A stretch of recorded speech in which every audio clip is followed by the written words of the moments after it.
about also making close friends a space specifically for my ARC tribe. So a little bit about that. It is a growing community that I wanted to create so that people who were like-minded or wanted to be on the same accord with others as far as business, mental health, emotional health, wanted a safe space to share those emotions and ideas. I wanted to create that. And so I took the ARC out of matriarchy and made the ARC tribe. It is an abbreviation for a real community.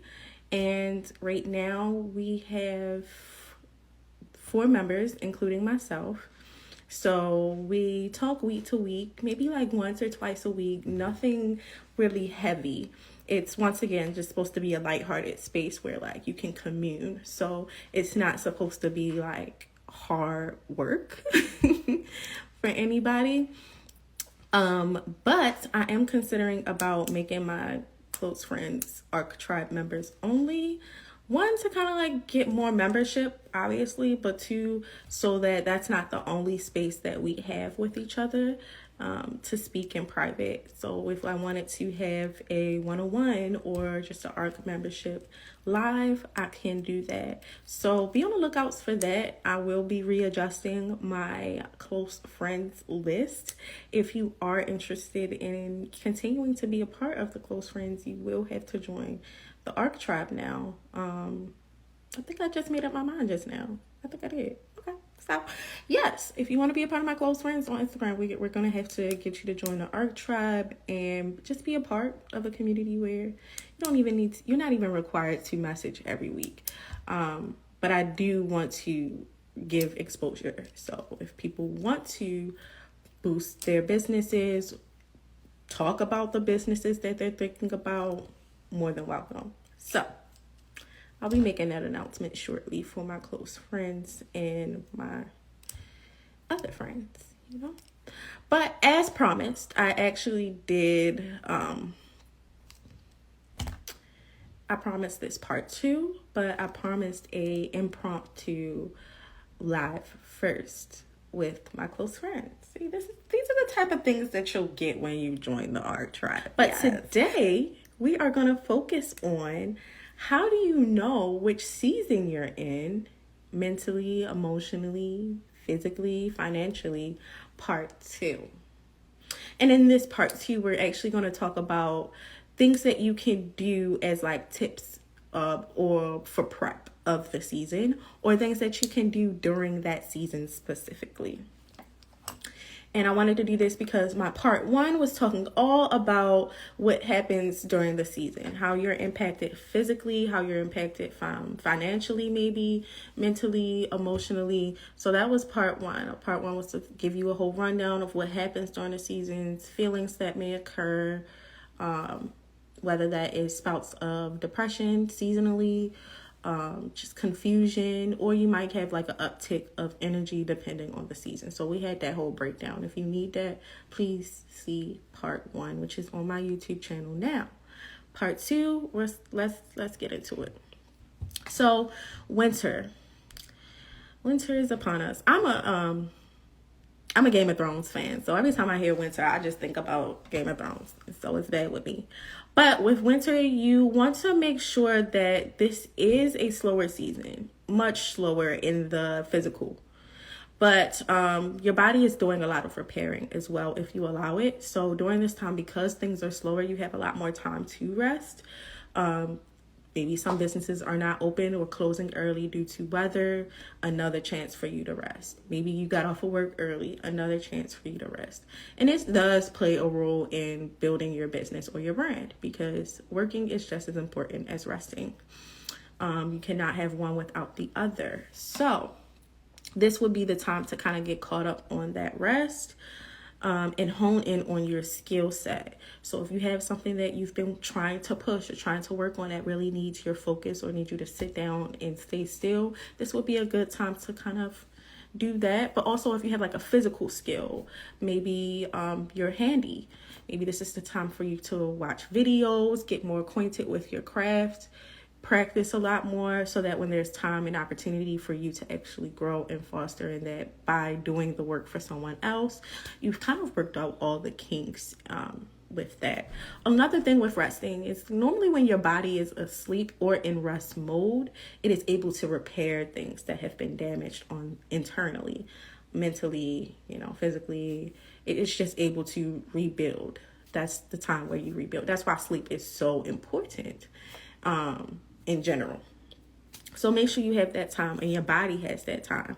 Definitely, once again, move from a skilled mindset to a mastered mindset. This could be the time to do that. And to revitalize yourself in more than just the sleep. I find that taking time for self-care, taking time to just make yourself feel whole again is definitely important. So also maybe that's journaling, maybe that's reading a book, maybe that's some solitude. So that is winter. And once again, I'm not necessarily always talking about the physical winter. Sometimes you can be experiencing these seasons mentally and emotionally or financially during a time that does not physically represent. So I can experience a winter season during the physical summertime because this is the time where I do have the most time to get the rest in or things like that nature. So let's move on to spring. Once again, this is the time where you should be planting the seed of whatever you want to accomplish, whatever goal that you're trying to obtain. And check the soil. You want to break through the hard soil. So let's say you are in a spring right off of a winter season. During that time, while you were hibernating and you were resting, the ground was getting harder as far as planting goes because it's a colder season to help promote the rest. It feels like those two don't go hand in hand together, but it does. Right? So sometimes you got to break through the hard soil. Sometimes, let's say your metaphorically winter season is a time where you're actually experiencing, like for me, I had a demotion. I indeed lost a position that required a lot more time. That was my winter season when I was in the role.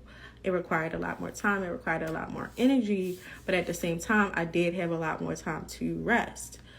But when I got demoted and I got moved back down to a different position, I started to realize, like, emotionally, I was hard.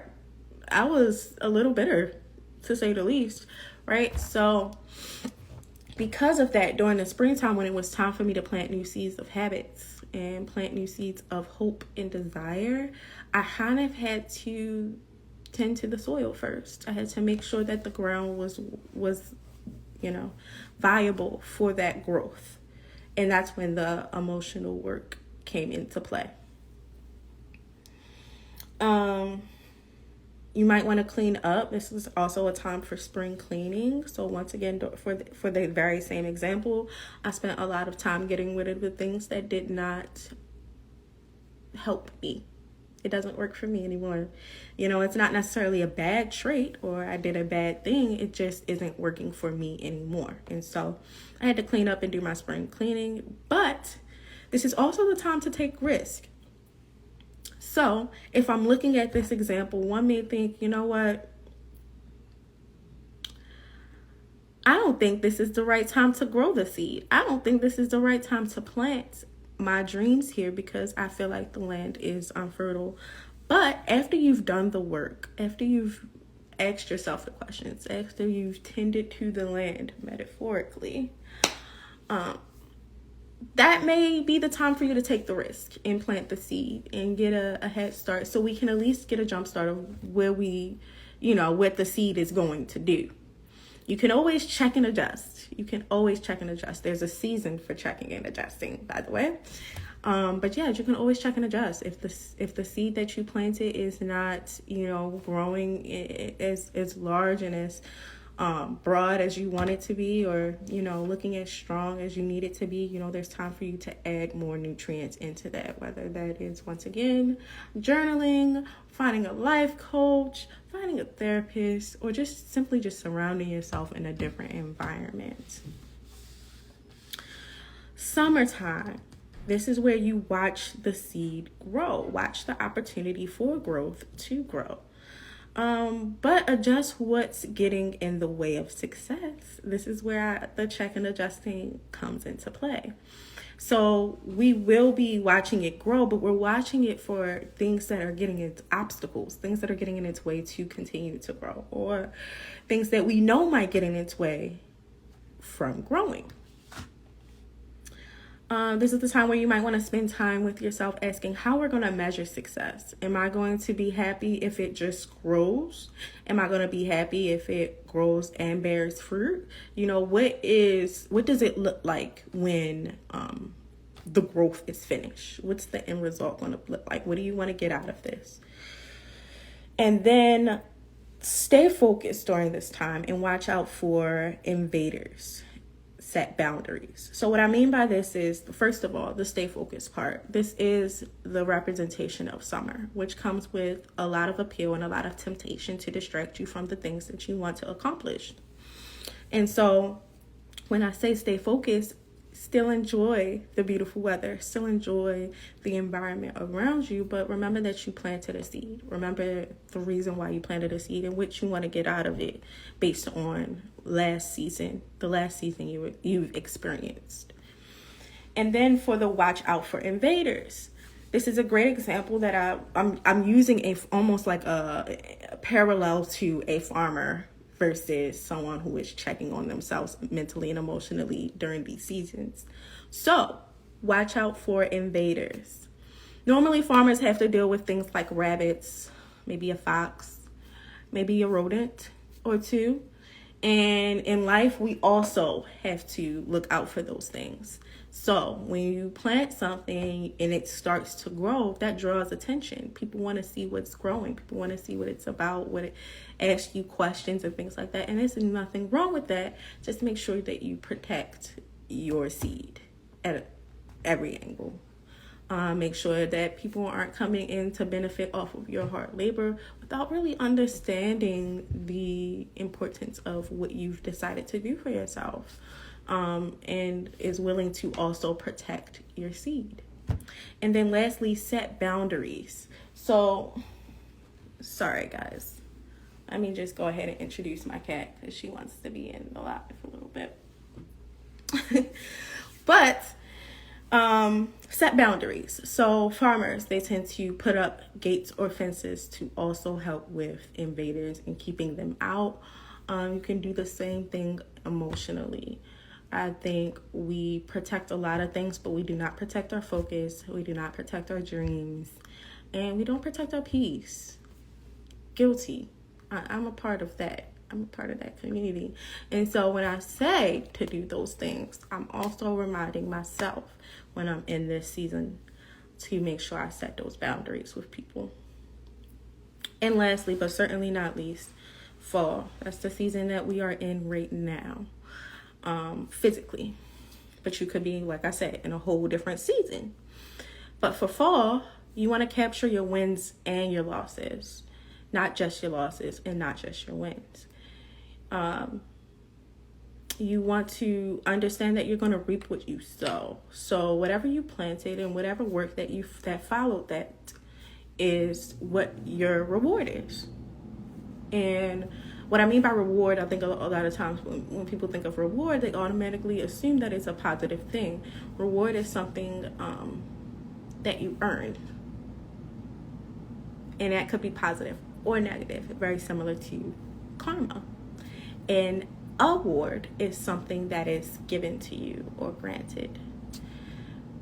So just make sure that you understand that I'm going to reap the reward that I am owed and that I deserve based on the work that I have done.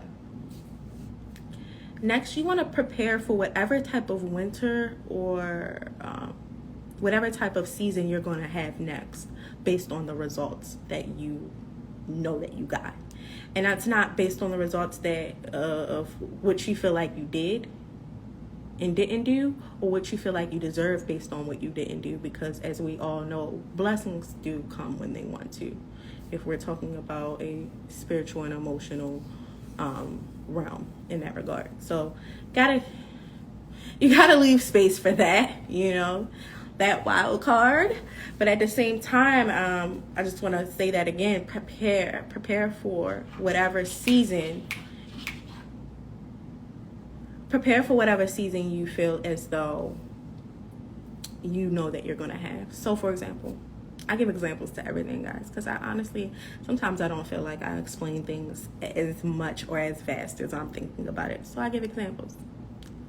So, if I know that maybe I'm coming off of a summer where I'm supposed to be protecting my seed and setting my boundaries and watching out for invaders, but instead I was just having a good time. I didn't really tend to the land. I wasn't watching it either. And, metaphorically, invaders came in and messed up my whole energy. I have to prepare for that, because what that means is the harvest that I reap is not going to be as much of an abundance. And if I'm walking into a season, maybe I'm going into winter, where I need the abundance readily available because I won't physically be able to go out and get it myself, I need to prepare for that. So make sure, this is what I mean by when you capture your wins and losses. You kind of want to just make sure you take that inventory of your space. Be honest with yourself, because if you're not, then you're kind of also setting yourself up for failure. A lack of preparation when opportunity meets is failure. That's all failure is. And so the opportunity is going to come for you to have to step into a space or a role, and then you won't be prepared for it because you thought that you had all these resources and that you was ready to go. I gave a lot of examples in this part too. But to sum it up, the seasons are times in our lives where we go through different phases of having an idea, having a dream, wanting something, and speaking it into existence as far as saying, I want that. That's the seed planting. And then we go through other phases of loss, other phases of feeling a deprivation or a lack. And then we go through other phases and seasons where we feel an abundance, a surplus of all the resources that we need. And then we go back into another season where we're working hard to regain the resources that we had to use to survive. So all the examples put aside, understand that each season has a beginning and an end date. Do not cause yourself any anxiety trying to be the best that you can in the season of drought to have abundance, because that is not the season that you are in. The season that you're in is drought. The season that you're in may feel like loss or deprivation, but that will not always be the season that you remain in. So remember to prepare for the season coming after, which may be one of abundance, wealth, and peace. If you mentally stay in the season of deprivation, you will not be prepared for the blessings that are coming your way. Continue to ask yourself questions like, what do I want? What do I need? What didn't work? And what can I do differently next time to make sure that I have everything that I need to continue to flourish, even if the season calls for lack? So with that, I'm going to leave you. I hope you enjoyed this live. For everybody that joined in, and for everyone else, you will see this uploaded once again fully on my YouTube page tomorrow. Do not forget to like, follow, share, subscribe, and continue to have a blessed day.